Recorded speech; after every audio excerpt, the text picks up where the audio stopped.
With each new league year, the NFL's veterans are one step closer to the dreaded age cliff. For the uninitiated, the age cliff is used to refer to when fantasy players are more likely to see a sharp downturn in production, and it's particularly harsh to the running back and wide receiver positions. Today, we're going to look at some players who are at or fast approaching this number. These are 5 age cliff options to act on in fantasy football. McKinney is the fullback. He's a tight end. 3rd and goal. Ekeler. McKinney the block. Touchdown. Chargers.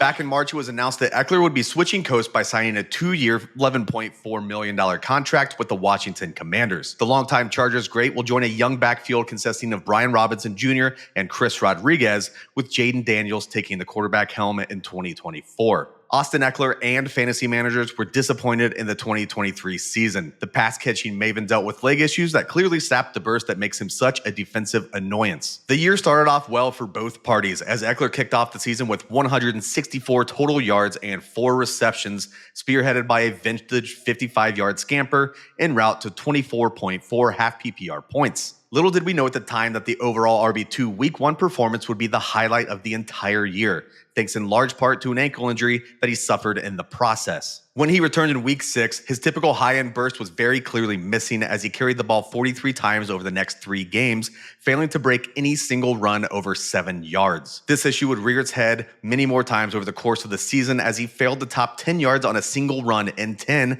out of 13 games post-injury, delivering the lowest rate of explosive rushes in his 7-year career. But what is even more likely to stick out in drafters' minds is the fact that he was still kind of performing, with his usual height and role in the passing game giving him a floor that we would typically be excited about as a flex option. Though nothing is set in stone at this point, it would surprise nobody if Robinson far out carried his new teammate, but his moderate pass game role is very unlikely to increase now that the team has one of the most prolific pass-catching running backs of the last decade.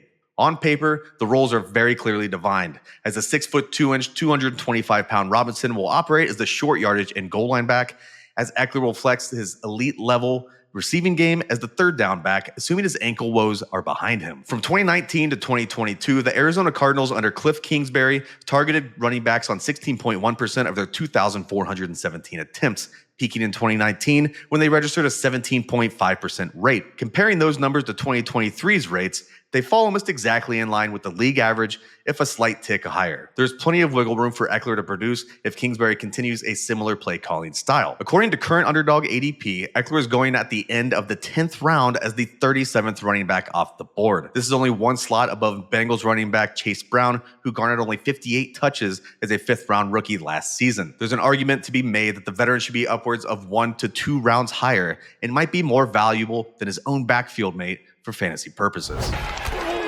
Dobbs will indeed give it to James Conner. Gets a nice block from Trey McBride. The tight end seals the edge. The Arizona Cardinals have been throwing late round or UDFA picks at the running back position for several years now, but none of them have stuck. The team decided to take a different approach this season, spending the 66th selection on Florida State's Trey Benson. The rookie offers a much larger risk to Conner's workload than the old guard, but an ascending offense should make them both fantasy viable. Barring some sort of injury bad luck, the majority of the depth chart should have a very difficult time seeing the field in 2024, and half of them will likely be cut by the time the preseason ends anyway. That puts our focus on Conner and Benson, who make a great real-life pairing and one we should target if the price is right. Conner has had his own issues with injuries in the past, but it wasn't apparent when we consider how he performed in 2023. Among 59 qualifying running backs, the veteran finished 2nd to the explosive Devon Achane in yards created after contact, and 4th in broken plus missed tackle rate. He also set new career highs with his 1,040 rushing yards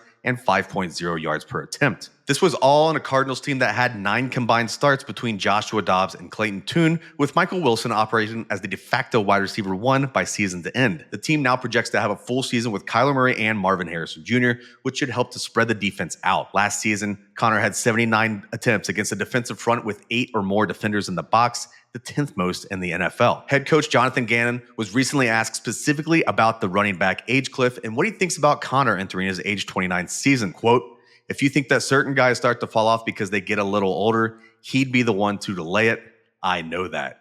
End quote. This is a situation I'm willing to take the risk, with Conner coming off draft boards as the RB28, despite his RB10 finish and a half PPR points per game last season. 2nd down and 10. Mayfield looking for Evans. He's got him. Touchdown! The downfall of Mike Evans has been projected for each of the last few seasons, and never more strongly than this first year in the post-Tom Brady Tampa Bay. Considering he was being drafted in the 6th round ahead of the 2023 season by ADP, it's safe to say that not many people were expecting him to string his 10th straight 1,000-yard season, let alone lead the NFL in receiving touchdowns. There are plenty of reasons to question if he's able to do it once again. To begin with, offensive coordinator Dave Canales is once again on the move after reviving the career of a quarterback who looked to be dead money to ever return to starter level. His first reclamation project was back in Seattle when Geno Smith shocked the world by throwing for over 4,200 yards and 30 touchdowns en route to a 9th-ranked scoring offense. The following season, Seattle finished 19th, while Geno threw 10 less touchdowns and 10 fewer yards per game. Part of that may have been Canales leaving the quarterback room to lead Baker Mayfield to his best season in the NFL. With the journeyman quarterback at the helm, the Bucs not only found themselves back in the playoffs, but also skunked the Philadelphia Eagles, who were favored by 32-9 in the wildcard round. Will Mayfield have a similar downturn in efficiency as Geno now that Canales is the head coach for the Panthers? It's hard to say. But Evans had a 23% target share while easily leading the team with his 15.1 average depth of target. There's plenty of room for either of those to come down without rendering Evans less than a wide receiver 2 in fantasy. There's also the question of his age, which is the entire purpose of this video.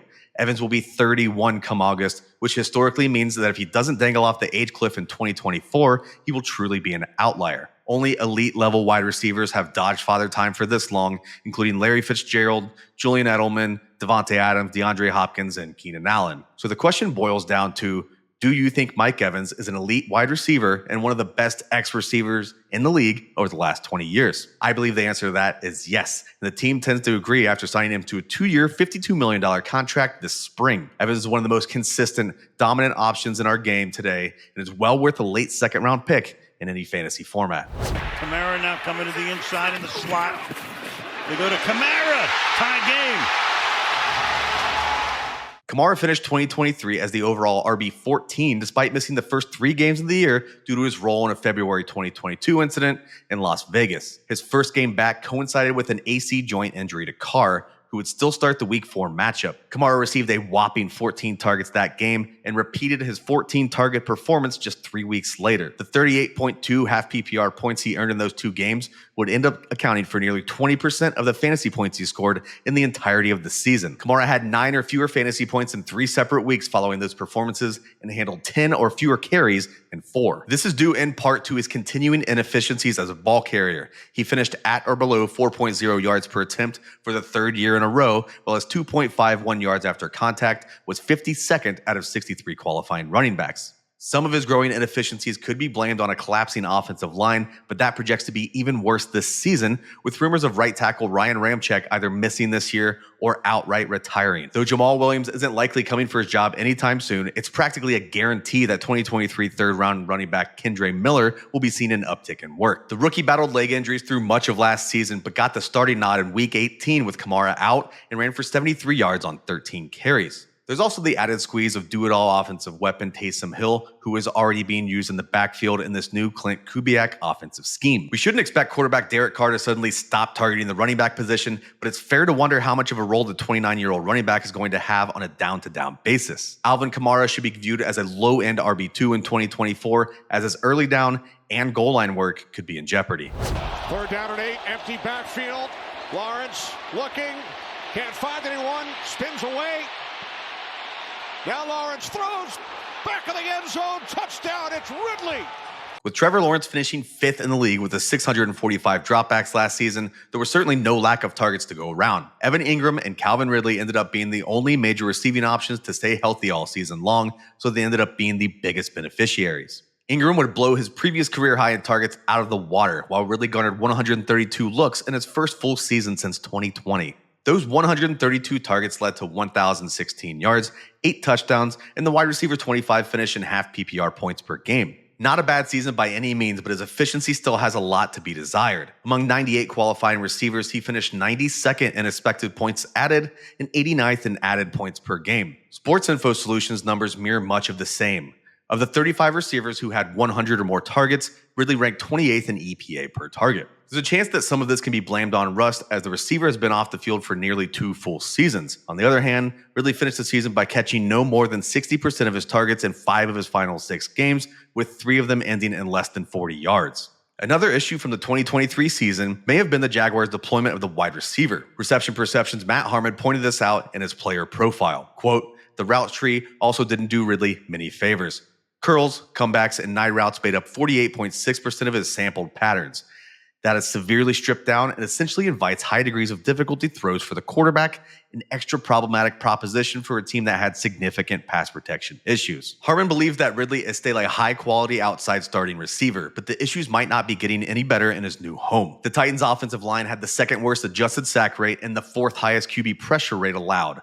Though the team did add tackle J.C. Latham with the 7th overall selection, they're only bringing back 2 starters from last season, which could take some time to gel in front of Will Levis. There's also the clear downgrade in quarterback play from Lawrence to Levis, and the fact that Tajay Spears and Tony Pollard could have a difficult time replicating the rushing success of Derrick Henry. Unlike Mike Evans, who we previously mentioned as a buy, you would be hard-pressed to consider Ridley an elite receiver who can operate as a true outlier to the age curve. He also has DeAndre Hopkins to fight for targets with, and Tyler Boyd has joined his former offensive coordinator Brian Callahan, who got him 91 targets despite sharing the field with Jamar Chase and T. Higgins. There are a lot of red flags to Calvin Ridley's 2024 fantasy profile, and it's enough to make me fade his 6th round draft capital.